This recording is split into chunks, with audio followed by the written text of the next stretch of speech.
They taught us how to get something done, self-respect, how to really appreciate a job well done. I had chores. We had to go earn. We had to achieve. Us baby boomers decided that we were the ones that ushered in free love, free sex, free drugs, rebellion, don't want the Bible, don't want church. What's it done for us? So we taught people how to be lazy. So if you're lazy, you're going to self-limit because you don't want to achieve anything. I don't know if you've ever seen this movie, True Romance. Brad Pitt, one of Brad Pitt's best performances. He's Floyd, the roommate. Floyd's a dope addict, and all he does is smoke pot, and he achieves absolutely nothing. But the performance Brad Pitt lays down in that movie is absolutely hysterical.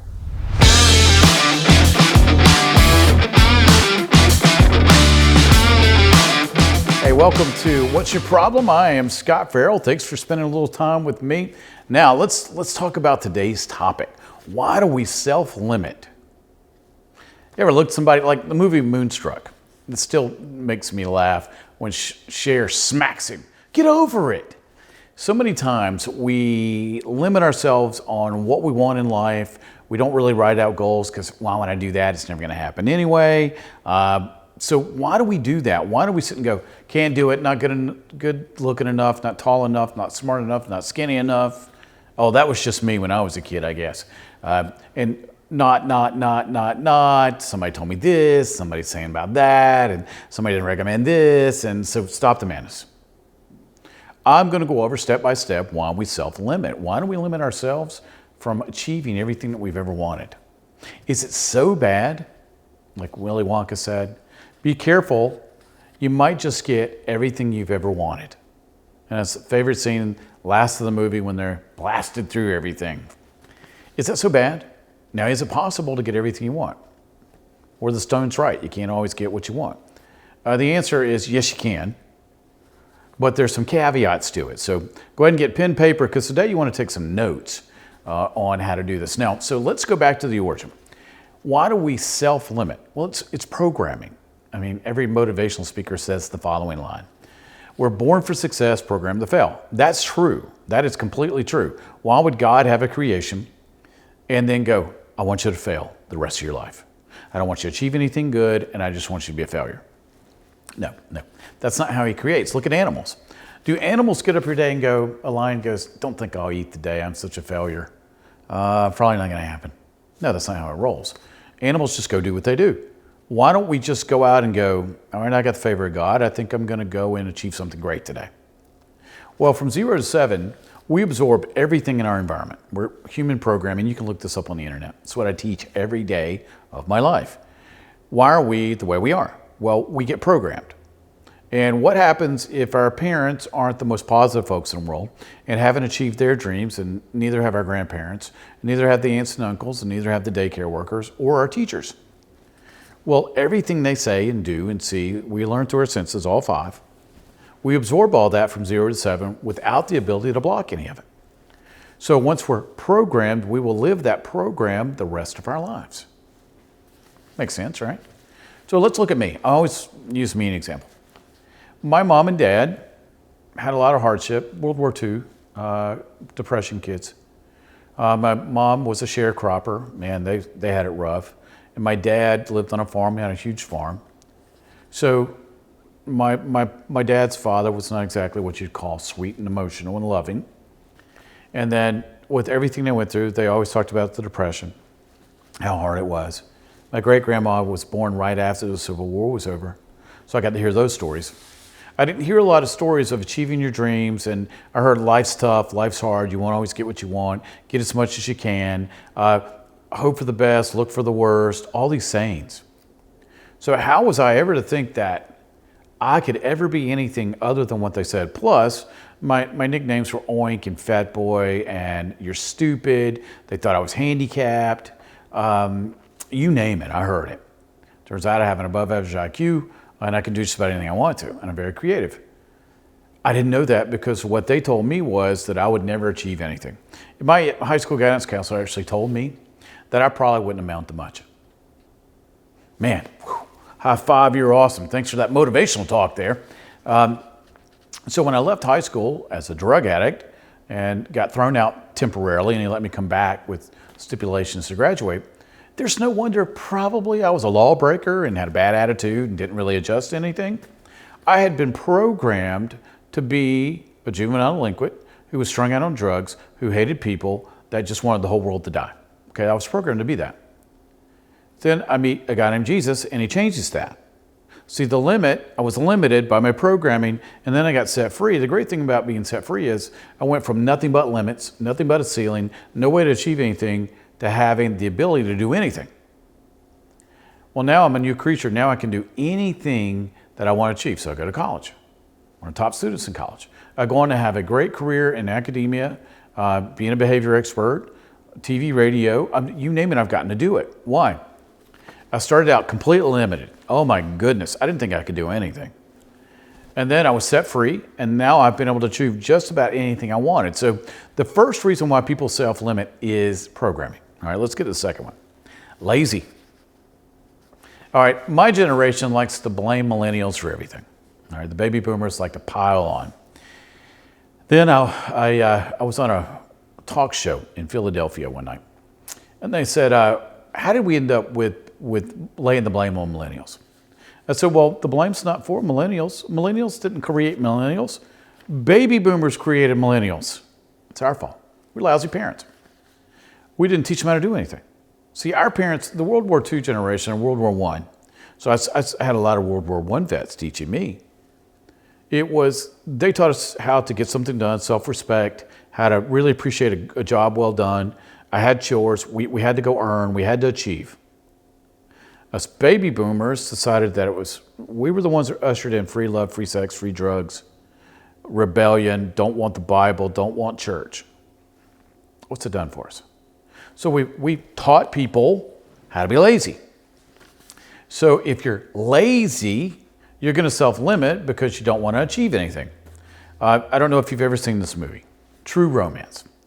Brad Pitt, one of Brad Pitt's best performances. He's Floyd, the roommate. Floyd's a dope addict, and all he does is smoke pot, and he achieves absolutely nothing. But the performance Brad Pitt lays down in that movie is absolutely hysterical. If you've never seen, just go to YouTube and go Floyd True Romance, because Floyd sums up baby boomers, sums up some millennials, sums up a lot of kids now. See, because of the advent of social media, we have a lot of experts in the basement. So lazy is one of the reasons why we self-limit, because I've never had to do anything. I've never had to achieve anything. I don't have any self-respect. I've never had to go earn a wage. I've never had to worry about eating.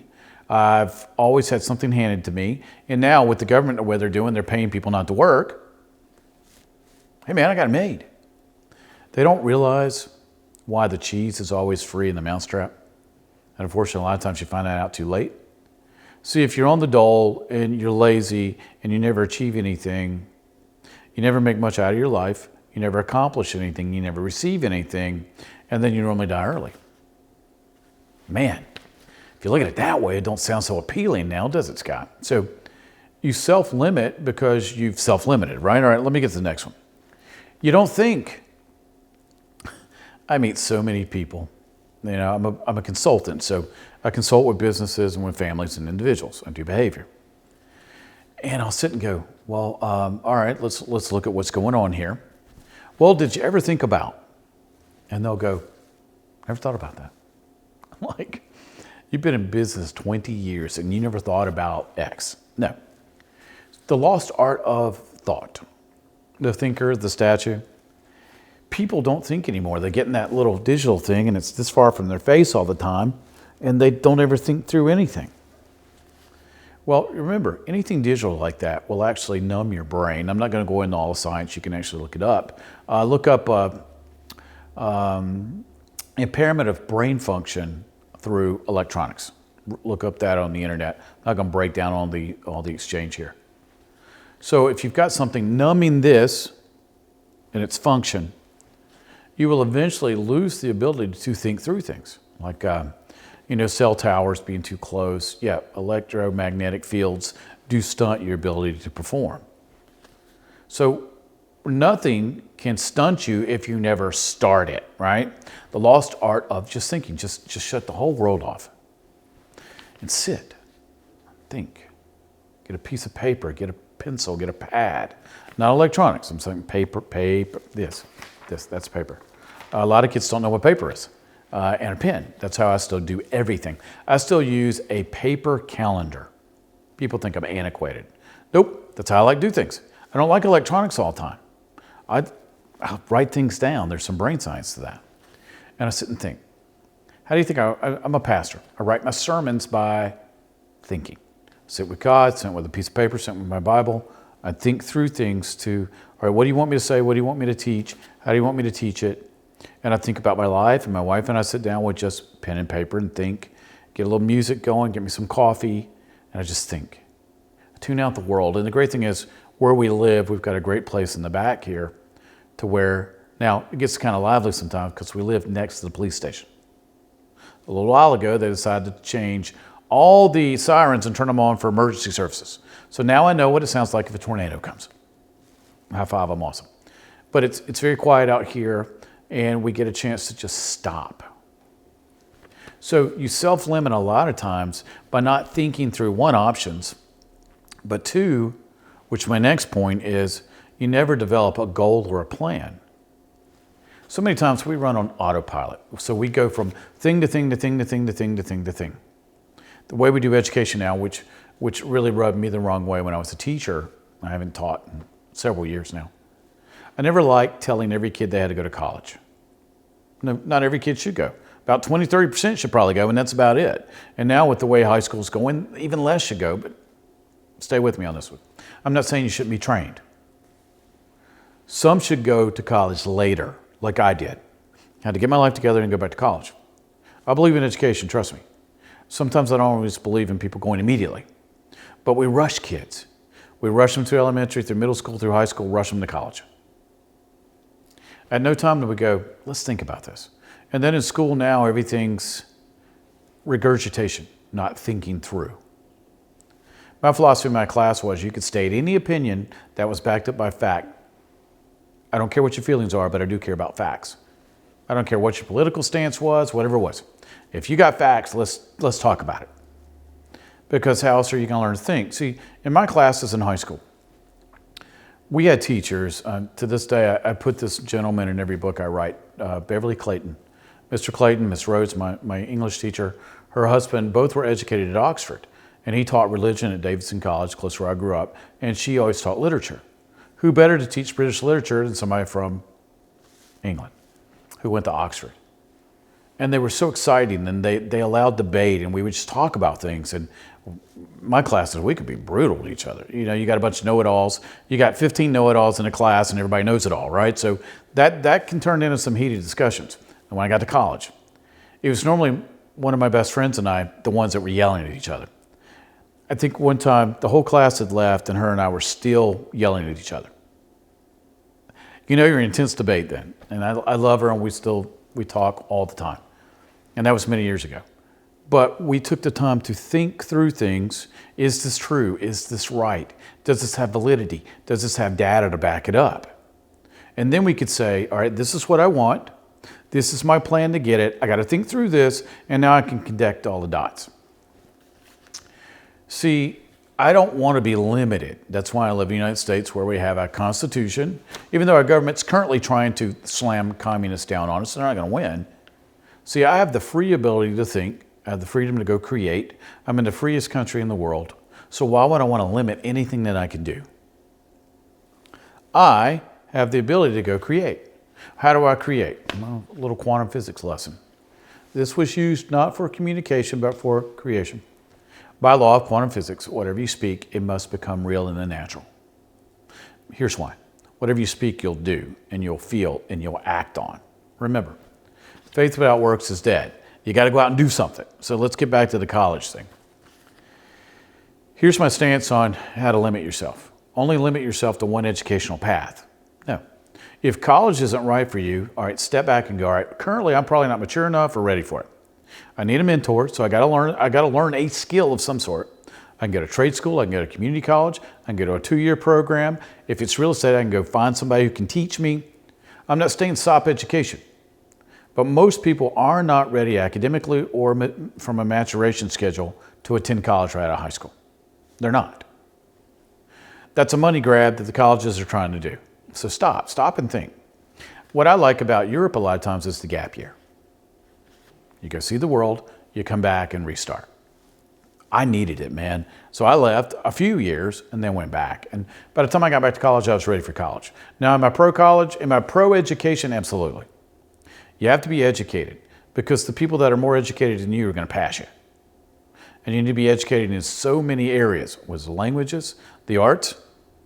And my favorite class in college was art appreciation. Got to go to France for almost a month and look at all the Impressionist art and go to all the studios. It was fabulous. See, I got out of my limitation.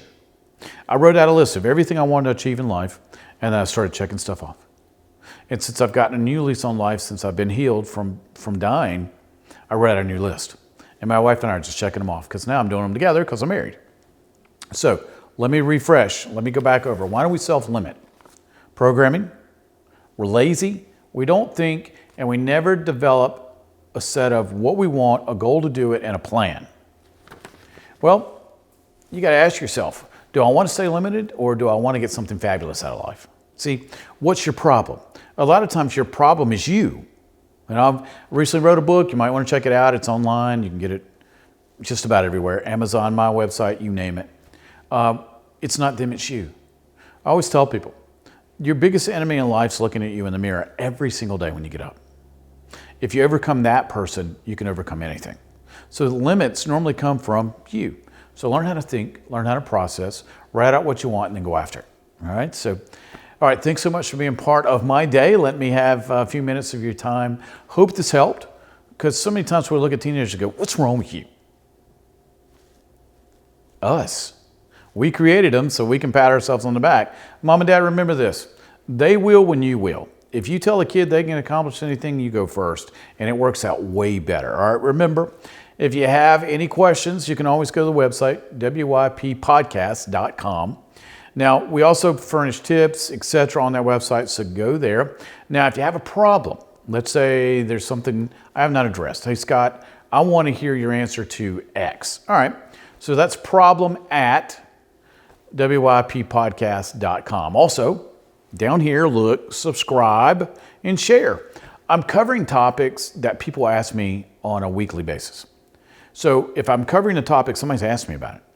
And if somebody's asked me about it, like the rule of thumb in my class in high school, if I had 30 kids and one kid had a question, at least 17, 18 had the same question, right? So if you've got this thing, you could probably share it with somebody else. So you might not be the one that needs it, but somebody else may need the answer to this, all right? So go by our website, wyppodcast.com. All right. I'm Scot Ferrell signing off. Thank you so much for being part of my day. Remember, what's your problem can be solved, and you can solve it right here. Take care.